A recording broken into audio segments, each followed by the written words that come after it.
Assalamualaikum warahmatullahi wabarakatuh. Perkenalkan, nama saya Muhammad Arizaldi Eka Prasetya dengan NPM 22082010074. Di sini saya akan mereview materi PSI dengan topik Enterprise Resource Planning atau ERP.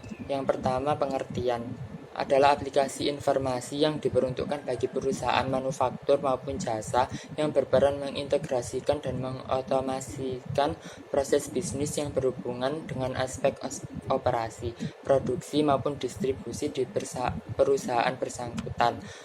Selanjutnya, peran ERP dalam organisasi. Software ERP mendukung proses bisnis yang efisien dengan mengintegrasikan atau menghubungkan berbagai unit bisnis dalam sebuah organisasi seperti keuangan, akuntansi, penjualan, pemasaran, produksi, logistik, dan sumber daya manusia menjadi sebuah sistem tunggal yang terintegrasi secara kuat dengan platform umum untuk arus informasi di seluruh perusahaan.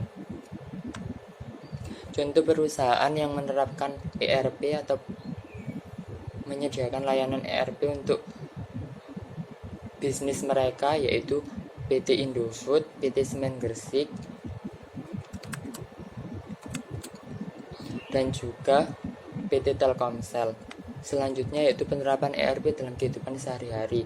ERP dalam kehidupan sehari-hari menangani proses manufaktur, logistik, distribusi, inventory, invoice, akuntansi perusahaan, sehingga aktivitas penjualan, pengiriman, produksi, manajemen persediaan, manajemen kualitas, dan sumber daya manusia dapat dikontrol dengan baik dan informasi yang berhubungan dengan aktivitas tersebut dapat diperoleh dengan cepat. Seperti dalam industri CPO atau perkebunan kelapa sawit, AAL Akademi Angkatan Laut menerapkan program ERP untuk menangani masalah payroll, human resource, finance, dan sebagainya. Sistem ERP terintegrasi dan tersenter di kantor pusat. Dengan begitu, konsolidasi data tidak diperlukan lagi karena setiap set melakukan transaksi langsung terkoneksi ke kantor pusat secara real time. Dengan sistem ERP, tracking transaksi di set dapat diperoleh pada hari dan jam yang sama. Contohnya ketika ada pengiriman armada CPO ke dermaga dari sebuah set, saat itu pula kantor pusat sudah dapat diketahui jumlah CPO yang dikirim. Berikut data jam pengiriman sesuai dengan nomor surat jalan atau delivery order pengiriman. Selanjutnya yaitu bentuk tampilan ERP. Yang pertama, Compare merupakan OSS ERP terintegrasi untuk solusi bisnis ERP dan CRM yang dibangun di atas model Driven Application. Compare menawarkan solusi bisnis mengotomatiskan bagian keuangan, distribusi, penjualan, proses pelayanan, dan lain-lain.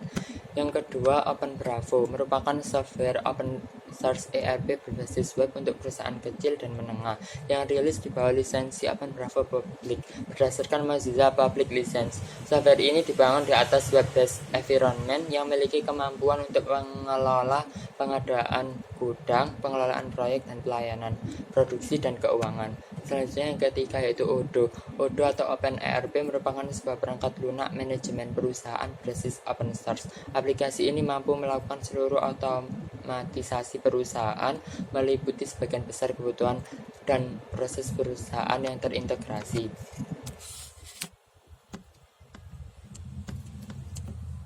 Tampilan Odoo ada halaman login, kemudian ada halaman customer, kemudian ada halaman produk, kemudian ada halaman quotation, halaman sales order, dan yang halaman delivery orders, dan halaman invoice, dan halaman sales return, halaman sales order contract, dan yang terakhir ada halaman sales contract addendum.